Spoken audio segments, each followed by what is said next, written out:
Hi guys! Welcome back to my channel. Ngayon tuturuan ko kayo on how to change background in Photoshop. So guys, I'm using Photoshop, portable Photoshop. I just downloaded it on free on the web. So let's start. Control O once na may open kayo na isang image. So, yan. Enter. So, once na-enter mo na, zoom in. Ayan, nakasub-zoom in na siya.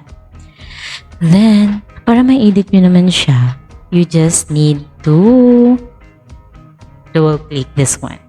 And, okay. Then, ayan na. Pwede mo na siyang i-edit.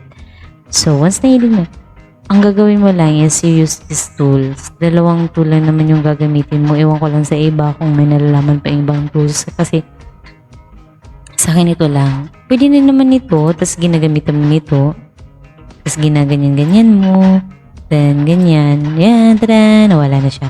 So, ganyan-ganyan. So, ako ito eh. Wow! This is one. Ginagamit ko talaga siya once na yung background is hindi clean. Yung maraming like, for example, forest, yan, ginagamitan ko siya nito. So, try natin dito. Madali na naman ito eh. Pasensya na talaga. Ganyan. Yan.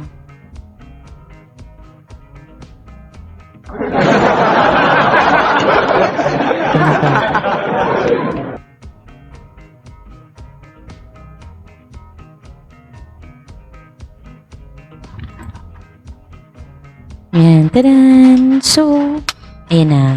Na-compress na siya na. So, once na ganito na siya, we need to select inverse. Kasi once hindi mo siya sinelect inverse, ang di-delete niya instead na yung background is the image itself.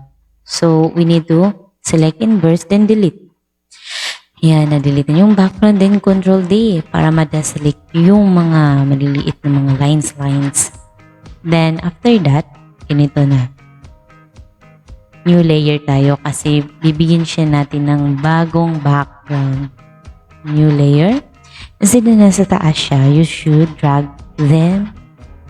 it down.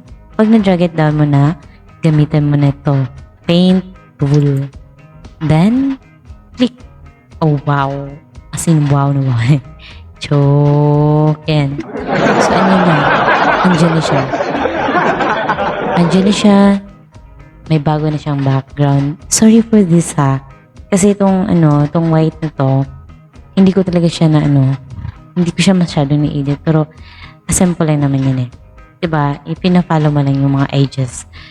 So, the other one is, Control-Alt-Z ang gamitin nyo pag gusto nyo i-edit ha. Kasi wag yung Control-Z lang. Hindi kasi niya nababalikan lahat eh. Dapat nababalikan mo lahat.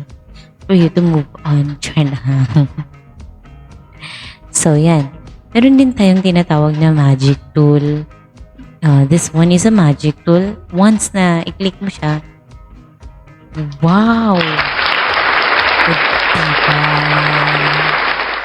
So, once na i-click mo siya, automatic niyang nadidetect yung part ng picture na gusto mo lang i-edit. So, delete. So, yan. Control D. Ganun na din. New layer. Drag it down. Then, tadan! Click the brush tool. Paint tool pala. Then, yan. Iba na yung background niya. Yan. Ganyan lang kasimple. Kinuha mo lang yung background. So, once na sinave mo na siya, you should. So, ito lang dalawa. Marami pang kasama. Lasso, polygonal lasso, magnetic tool. Then, ito, magic tool at quick selection tool. So, yan na. When you explore it, malalaman niya talaga kung ano talaga yung gamit niya. So, at this time, we need to save it. File, then save as. Once na gusto mo pa siyang i-edit, you should always save it by psd.pdd so you can edit it anytime. Okay? Save. Then, makikita mo siya. Once na nag-save ka na naman na JPEG na yung ano mo, yung gusto mo, you should click JPEG. So, yan. Ang image natin is green chair. Green beige background chair. Yan. So, naka-JPEG na siya. Okay.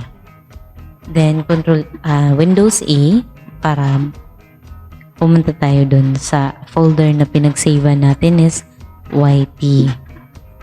Tadan! So, ayan, nakita na natin yung finish product. So, guys, kung ako sa inyo mag-aaral ako ng Photoshop because gamit na gamit talaga yung nowadays sa Amazon, yung ginagamit nila.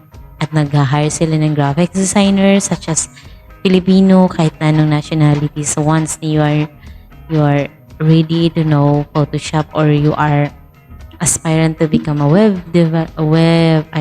graphic designers, dapat matuto kayo lahat ng software ng Adobe. So guys, if you like this video, just click thumbs up and please subscribe to my channel and click the notification bell. See you next time. Bye bye.